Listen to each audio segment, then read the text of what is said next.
Hello guys, welcome back to iDream Media. ఈరోజు మనతో ఉన్నారు financial advisor and mutual fund distributor అయిన పద్మజాజీ. మ్యామ్తో మాట్లాడదాం. Hi ma'am. హలో అండి. మ్యామ్, అసలు అసెట్స్ అనేవి అందరికీ తెలిసినవి. మనకున్న పొలాలు, లేకపోతే మనకున్న ఇన్కమ్ సోర్స్ ఏవైతే ఉంటాయో ఫిజికల్గా, అవన్నీ కూడా అసెట్స్ కిందగా వస్తాయంటారు కదా. బట్ ఇంకా వీటికి పూర్తి డెఫినేషన్ అనేది ఇంకా జనాలకు తెలియదు.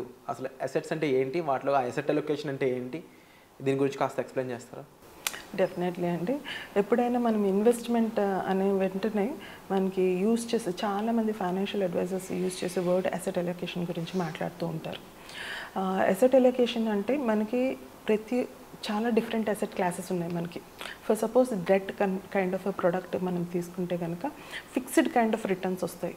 అలాగే రిస్క్ కూడా చాలా తక్కువగా ఉంటుంది.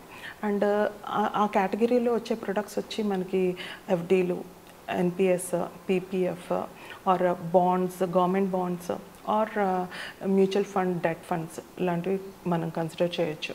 అది నెక్స్ట్ వచ్చి హై రిటర్న్స్ కనుక ఆలోచించేటట్టయితే కనుక equity are equity related direct stocks అయి ఉండొచ్చు, లేకపోతే మ్యూచువల్ ఫండ్ ఈక్విటీ ప్రొడక్ట్స్ అయినా అయి ఉండొచ్చు. ఆ తర్వాత వచ్చి asset class gold and real estate. So these are the different kind of asset classes. కాకపోతే ఎప్పుడైనా మీరు ఒక యావరేజ్గా చూసుకుంటే అన్ని అసెట్ క్లాసెస్ ఒకే సైడ్లో వెళ్ళవు. అంటే ఫర్ సపోజ్ ఈ సంవత్సరము ఒక అసెట్ క్లాస్ పర్ఫామ్ చేస్తే నెక్స్ట్ ఇయర్ ఇంకొక అసెట్ క్లాస్ అన్నది పర్ఫామ్ చేస్తూ ఉంటుంది. సో ఈ ప్రాసెస్లో మనం ఇన్ బిట్వీన్లో వి కాంట్ స్విచ్ గేర్స్ అంత ఫాస్ట్గా. సో అలాంటప్పుడు మనం ఒక ప్రాపర్ అసెట్ అలొకేషన్ చేసుకోవటం మూలంగా మన రిస్క్ అన్నది తగ్గించుకుంటూ బెటర్ రిటర్న్ అన్నది మనం పొందవచ్చు. ఎట్లా అంటే ప్రతి ఒక్క ప్రొడక్ట్కి ఒక రిస్క్ అండ్ రిటర్న్ అన్నది ఉంటుంది. Higher the risk, higher the return, lower the risk, lower the return. So in బిట్వీన్లో if we can plan and play with in between, అప్పుడు మనం ఒక ప్రాపర్ కైండ్ ఆఫ్ రిటర్న్ అన్నది మనం ఎక్స్పెక్ట్ చేయొచ్చు. And అలాగే మన ఓవరాల్ పోర్ట్ఫోలియోలో ఎలాంటి కైండ్ ఆఫ్ వాలటాలిటీస్ని కూడా అది అబ్జర్వ్ చేసి అంటే ఒక కన్సిస్టెంట్ కైండ్ ఆఫ్ రిటర్న్స్ అన్నవి మనం పొందవచ్చు. సో మ్యామ్, ఈ అసెట్ అలొకేషన్ని ఎఫెక్ట్ చేసే ఎలిమెంట్స్ అనేవి ఏమైనా ఉంటాయా? ఉంటే అవి ఏమిటో చెప్తారు? ఓకే. యూజువల్గా అసెట్ అలొకేషన్ని రకరకాలుగా తీసుకుంటూ ఉంటారండి. 4 to 5 ఆస్పెక్ట్స్ అయితే మీకు ఈరోజు చెప్తాను. ఫస్ట్ వచ్చి ఏజ్. సో ఏజ్ ఎంత తక్కువగా ఉంటే వాళ్ళకి ఎర్నింగ్ పీరియడ్ అన్నది అంత ఎక్కువగా ఉంటుంది. సో డెఫినెట్లీ వాళ్ళు హయ్యర్ రిస్క్ తీసుకునే అసెట్లో ఇన్వెస్ట్మెంట్ అన్నది చేసుకోవచ్చు.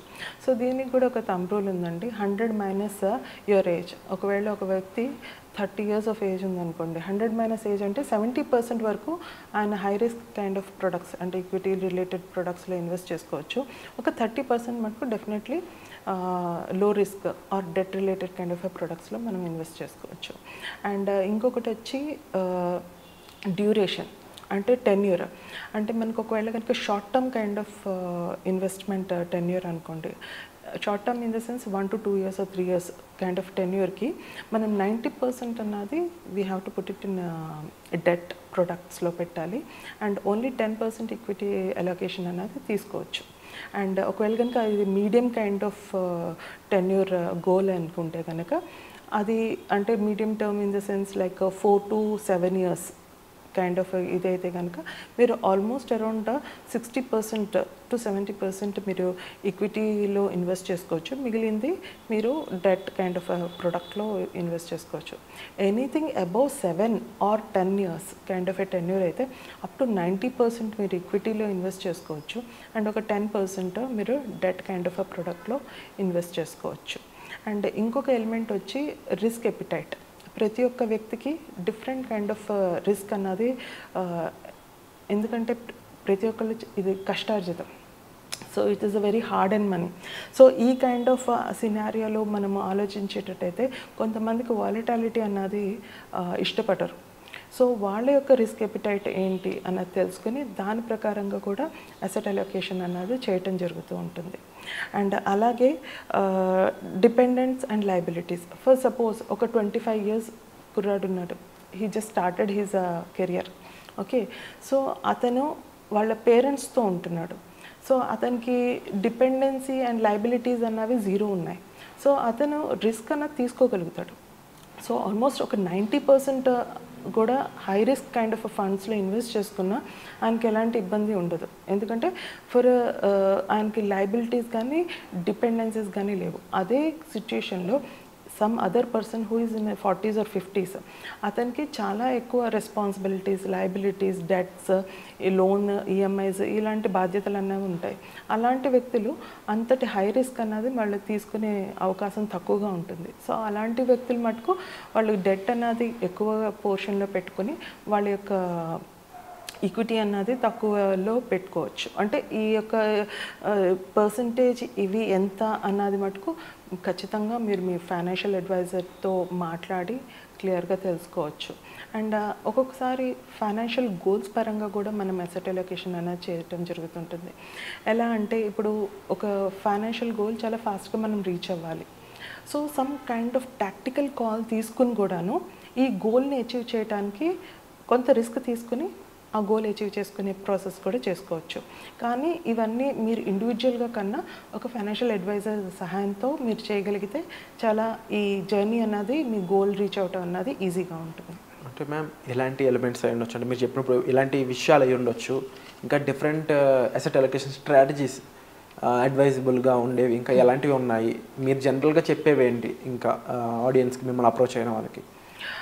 స్ట్రాటజికల్గా అండి దెర్ ఆర్ 4 డిఫరెంట్ స్ట్రాటజీస్ ఉన్నాయండి అసెట్ అలొకేషన్ స్ట్రాటజీస్లో.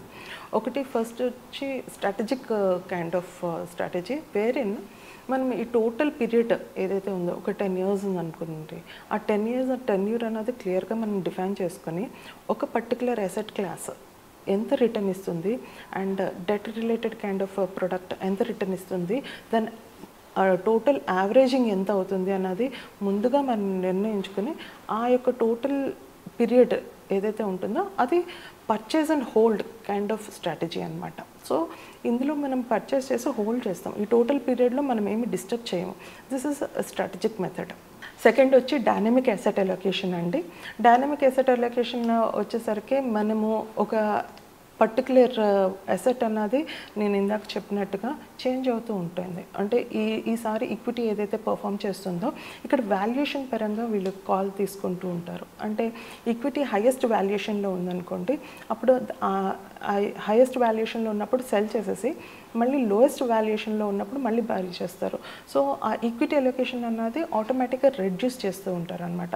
అంటే వాల్యుయేషన్ మెథడ్లో వెళ్తూ ఉంటుంది. అండ్ అలాగే వెన్ వాల్యుయేషన్స్ హైగా ఉన్నప్పుడు డెట్ కైండ్ ఆఫ్ ప్రొడక్ట్స్ని లో ఎక్కువ ఇన్వెస్ట్ చేయడం జరుగుతుంది. It could be bonds, gold or any other asset class ఏదైతే బాగా పర్ఫామ్ చేస్తుందో.